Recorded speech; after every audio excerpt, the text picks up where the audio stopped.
Hello, Aquarius, Sun, Moon, Rising, and Venus signs. Kamusta kayo? Sana po'y nasa mabuti kayong kalagayan. Welcome back po sa Star Tarot. Kung bago kayo rito, welcome din kayo. Thank you sa inyong support. I truly appreciate it. God bless you all. Aquarius, po naman sa ahin ninyo, energy of the hammock, taking a vacation physically or mentally. Ito yung maaaring kailangan ninyong gawin sa ngayon, no? Ay, iniimbitahan na kayo ng spirit dito na mag-step back muna kayo ng kahit saglit lang sa kung anong inyong pinagkakaabalahan at magbakasyon kayo physically para makapag-rejuvenate, recuperate, and recharge kayo. Or baka mentally din ito, no? Pahinga muna yung isip ninyo sa kakaisip, kakadiskarte, okay? What else? We have lobster, financial pinch. This is a warning para sa'yo, para maiwasan ang financial pinch na ito, ano? Mag-ano muna kayo, plano ng inyong kaperahan. Baka hindi kayo nakakapag-budget or siguro hindi kayo sumusunod sa budget plan. Possible din na ganyan ang sitwasyon ninyo, Aquarius, ano. So, what else? We have Turkey. Someone is behaving stupidly. And so, ang siguro si Turkey energy na to, this could be related to someone close to your heart, someone na nasa circle ninyo, baka ano ninyo ito, baka kaibigan, baka person ninyo, anak ninyo, no, magulang ninyo, it could be anyone, depende sa inyong sitwasyon. Bird flying, news is on the way, may balitang paparating, no? At kung ano man ang balitang ito, maaaring exciting na balita ito kasi maliwanag, no? Positive ang vibe ng card na ito, no? Kaya baka yung balitang ito is good news. We have not and unsuccessful plans. Ang iba naman sa inyo dito, merong mga planong hindi magtatagumpay or merong mga planong hindi magka-come to fruition. And simple lang ang dahilan, no? Yan, Aquarius, hindi yan para sa'yo.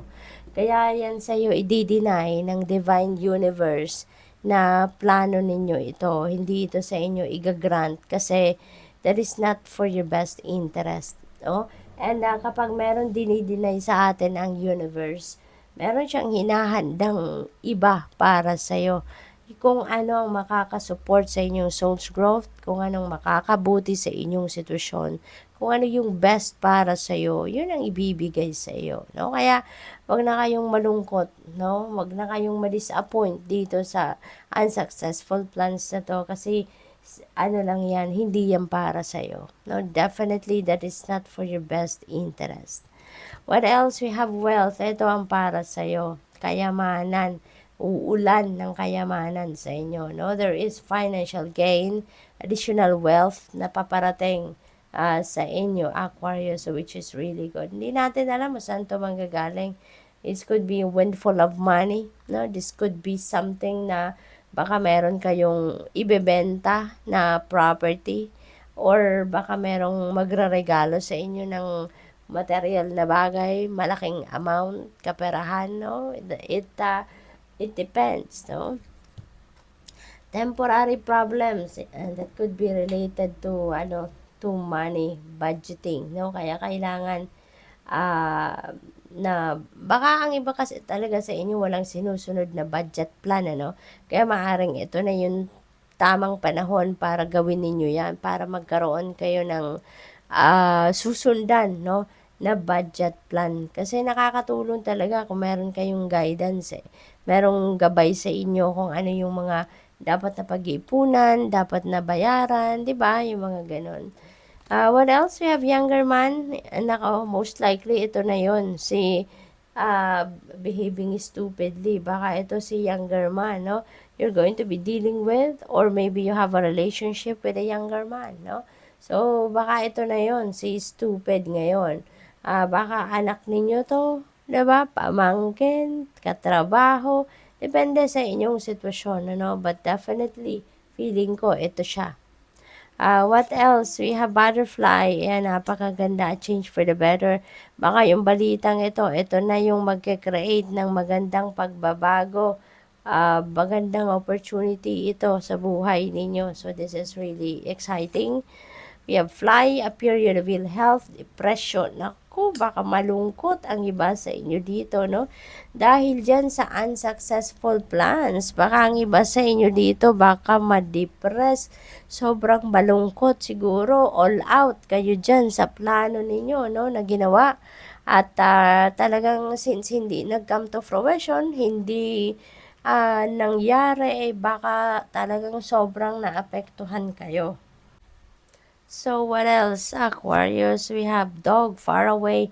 A distant friend is thinking of you. Ayan. So, this could be talagang tunay ninyong kaibigan ito na malayong lugar at iniisip kayo, inaalala kayo, or pwede rin naman na hindi talaga to kaibigan, diba? Hindi lang kaibigan. Baka mag-anak ninyo, pinsan ninyo, mga ganun katrabaho. Diba, nasa malayong lugar at iniisip kayo, no? So, what else? We have birth or conception of a child or enterprise. So, this is exciting. Kasi maaari kang iba sa inyo mga anak na kung hindi man kayo ang buntes ngayon, baka someone close to your heart, no? Baka kaibigan ninyo, baka kapamilya ninyo, no? Yung mga anak or baka nagbubuntes, mababalitaan ninyo yan. Or probably, kung sa inyo, baka meron kayong bagong enterprise, proyekto, or something, negosyo na ipuput up sa ngayon. Ano? Baka yun ang pinagpaplanuhan ninyo. Or baka nga, ready na ninyong i-roll out yan. No? So, congratulations. We have woman dealing sa relationship with a woman. Ayan, baka yung woman na to, baka siya yung mga anak or baka siya yung buntes, hindi ba? At baka malapit ito sa buhay ninyo. Baka kamag-anak ninyo to or kaibigan or baka katrabaho, 'di ba, na malapit sa puso ninyo. We have nest, an emotionally secure, loving family is important to you. Ayan. So, most likely, ang karamihan sa inyo, Aquarius, yung first priority ninyo lagi is your pamilya, no? Baka yun yung kabutihan ng pamilya ninyo, welfare ng pamilya ninyo, yung security, safety ng pamilya ninyo, parang yun ang laging priority ninyo, no? So, siguro talaga, family-oriented kayo, no? So, what else? We have January. Ayan. So, January is coming up, no? Kaya maaaring meron kayong plano, no? Baka magbabakasyon kayo sa isang lugar na merong snow. No, kasi kadalasan January kasagsagan ng winter, no? Kaya maaaring ang iba sa inyo is going to witness the snowfall sa ibang bansa, no? Baka may travel kayo. So, good luck. Thank you for watching. Love and light. Namaste.